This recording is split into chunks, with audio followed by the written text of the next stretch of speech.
An obstacle that drains sailors every day is the work-life balance.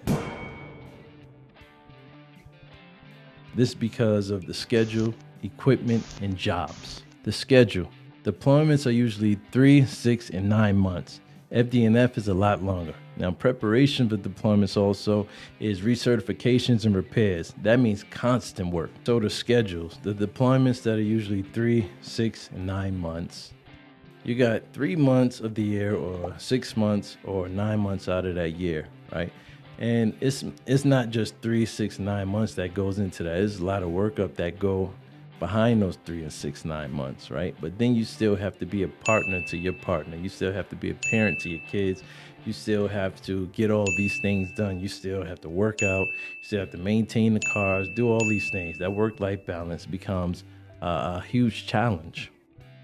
Next, you got forward deployed naval forces. If you're in Yokosuka, usually where it is, right? If you're in Yokosuka, you're gone all the time, almost all the time, long time, right? But you get paid more money. I will say that they get paid a good amount of money, but they're gone almost all the time. And then you have the preparations for deployments, right? Which includes repairs and then certifications and things like that. And that's constant work. Now, how much time is going to the ship and the work and all that good stuff, preparation for deployment? How much time is usually going towards the family, you or yourself, and then like everything else? I mean, a lot of times the Navy kind of wins that because of just the demand and stuff like that. And I hate to say that, but it's true. Then you got the equipment. The sailors are rough to the equipment. It's constantly used. It gets old. It's old. And then you have dirt bags that half-ass the maintenance of the equipment. So with the equipment, sailors are rough to that equipment sometimes. Don't get it twisted, right? It's industrial equipment. They can't pet the equipment, right? They can't be soft to the equipment. So they gotta hit that equipment, handle hard and stuff like that, so that they can properly maintain it, so it can properly work. Because like I said, it's industrial equipment. The Navy pays billions of dollars on this equipment. Either way, right? The Navy pays a lot for this equipment. So it's industrial, right? And then it's constantly used. Now, ships, they're 24 hours in operation. Navy equipment in general, whether it be buildings, ships, or whatever, it's usually on all the time. Just look it up, right?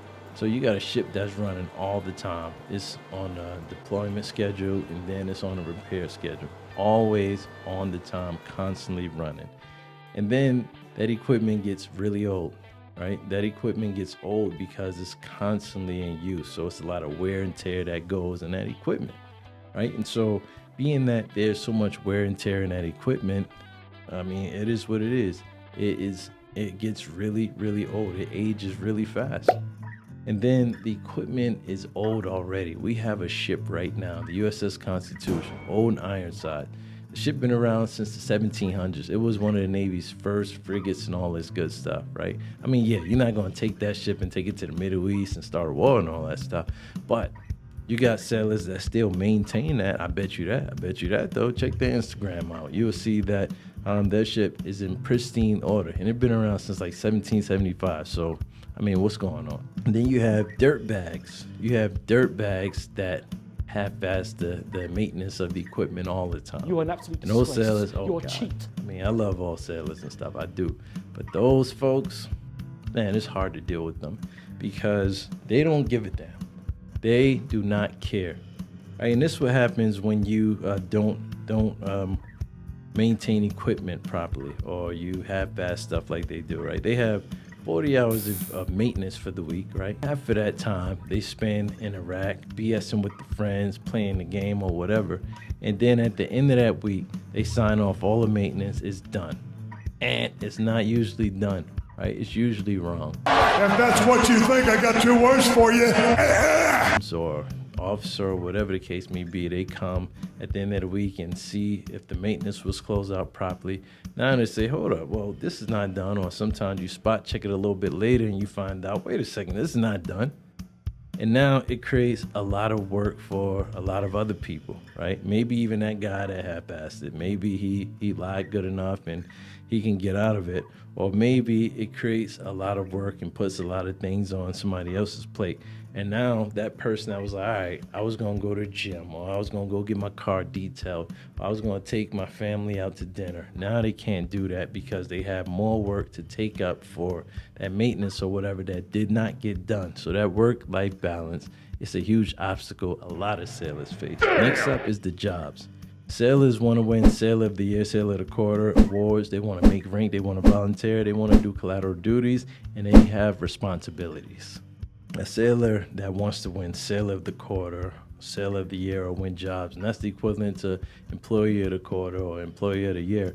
Those sailors that want to win that, right, they got to put a lot of work in, right? And it becomes really difficult for a sailor. They got to do their job harder than everybody else has to do their jobs in their same rate, right?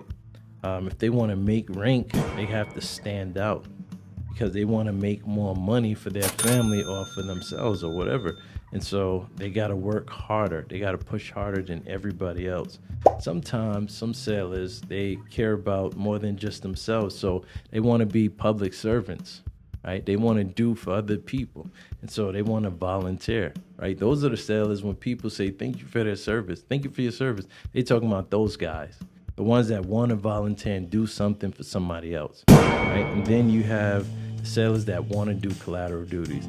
There's sailors that actually want to expand their knowledge. They want to help other people. They want to be more flexible, right? Because they understand that those are transferable skills. They want to put it on their resume. And then they also want to help, right? A lot of people don't want to help, but they do, right? And then they got responsibilities. And the responsibilities for sailors are like, it's crazy. It gets ridiculous, right? And the amount of stuff on a sailor's plate on a daily, it's always growing and growing and growing and growing, right? And check it out. This is how a sailor's plate, a daily plate, just 1 week of work, right? So this is a sailor's plate, right? This is his plate. This is his responsibilities, right? So now, for the week, the sailor, they get like some maintenance, right? Okay, so they got maintenance that they got to do, right? You got 40 hours of maintenance you got to do. Okay, cool, right? So now you got to make sure to get your uniform ready for this inspection that's coming up. All right, so you got uniform ready. Okay, cool. So now you have to make sure that you do your regular job, which you might have some equipment that you got to fix. You might have to troubleshoot something. All right, now there is a visit or something, and you have to get your spaces ready. You have to get your spaces ready, clear safety hazards and all this good stuff. Okay. All right, so that's more now, right? So check it out, right? That's their plate now. Okay, so now they have to help train some guy, right? They have to train some guy, and now they have to pick up the slack for another sailor because that sailor screwed up. And now, and by the way, they can't drop any of the stuff, because if they drop this stuff, then that's irresponsible. Oh, so now you gotta sponsor somebody, right? You're a sponsor to somebody, a new guy that just came, so you gotta walk them all around. Cool. Don't drop it. Don't drop it. If you drop it, you're screwed, right? Your work-life balance, you're gonna have to stay after work, clean it up. Okay. So now, on top of all that, you gotta do infast. Oh, and now you're dropping stuff. And guess what? It has to be all done by the week close, right? If it's not done by the end of the week, then you're gonna have more stuff on your plate. Oh yeah, and by the way, you gotta study. And this is a sailor's plate on a daily.